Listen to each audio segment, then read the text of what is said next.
একদিন আগের কথা। এক গ্রামে এক ব্রাহ্মণ বাস করত।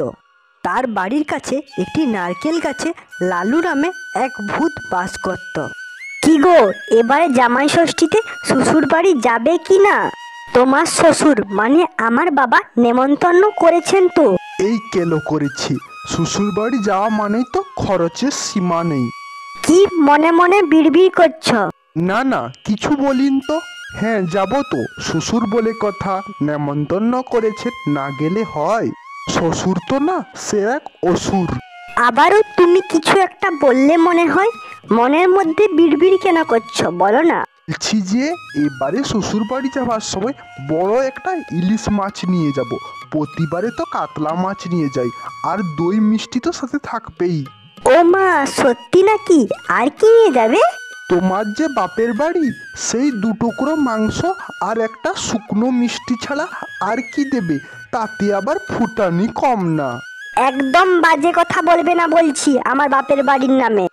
বলবো না তো কি করব? ব্রাহ্মণ ও তার বউ ঝগড়া এভাবে মাঝে মধ্যেই হতো।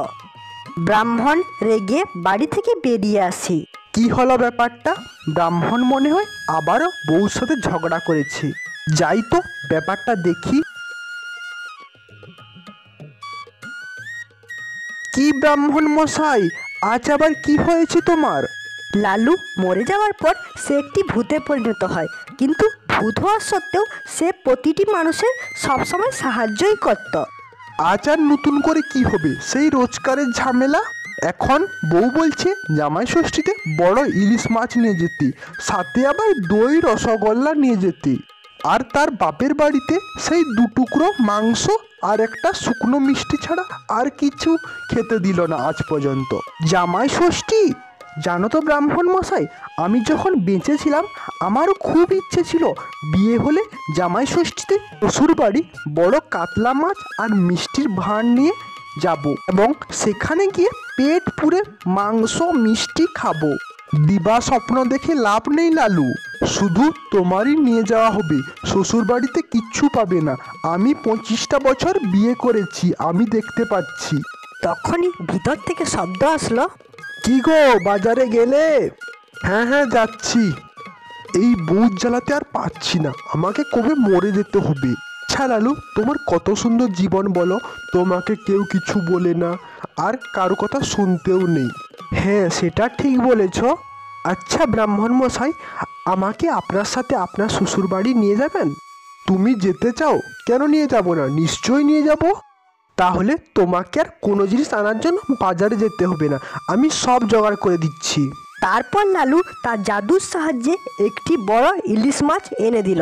কি ব্রাহ্মণ মশাই, এখন তো তোমার শাশুড়ি খুশি হবে। একদম খুশি হয়ে যাবে। এক্ষুনি চলো বেরিয়ে পড়ি। কি গো শুনছো? আমি বেরুলুম কিন্তু। তারপর ব্রাহ্মণ লালুকে সাথে নিয়ে শ্বশুর বাড়ির উদ্দেশ্যে রওনা দিল। সূর্য অস্ত দিতে শুরু করেছে, তারা দুজনে সেই পথ ধরে এগিয়ে চলেছে। আচ্ছা লালু, তোমার কি মনে হয় বেঁচে থাকা ভালো না মরে গিয়ে ভূত হওয়া ভালো? ব্রাহ্মণ কথাটা বলে শেষ করতে না করতে আকাশ ভেঙে বজ্রপাত শুরু হয়ে গেল। মনে হচ্ছে বৃষ্টি হবে, চলো কোথাও গিয়ে একটা দাঁড়াই। লালু কথা বলা শেষ হতে না হতেই বৃষ্টি শুরু হয়ে গেল। তখন তারা একটা গাছের নিচে গিয়ে আশ্রয় নেয়।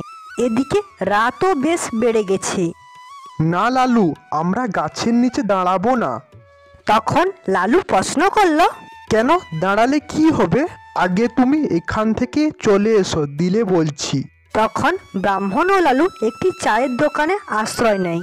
তাহলে তোমাকে আমার সাথে ঘটা একটা ঘটনা বলছি। আমার তখন নতুন নতুন বিয়ে হয়েছে, শ্বশুর বাড়ি থেকে নেমন্তন্ন এসেছে জামাই ষষ্ঠীর। তাই বিকেল থেকে বেরিয়ে পড়েছি শ্বশুর বাড়ির উদ্দেশ্যে।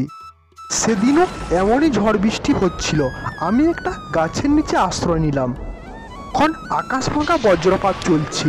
তখন একটা মেয়ে মনে হয় আমার কাছেই ছিল, প্রথমে অবশ্য লক্ষ্য করিনি।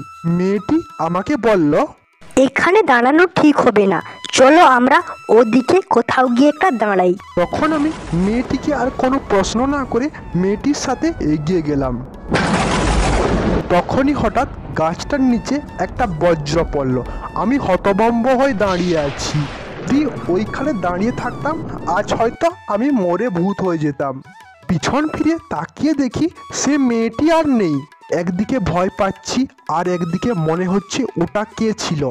তখন বেশি কিছু না ভেবে শ্বশুরবাড়ি চলে আসি।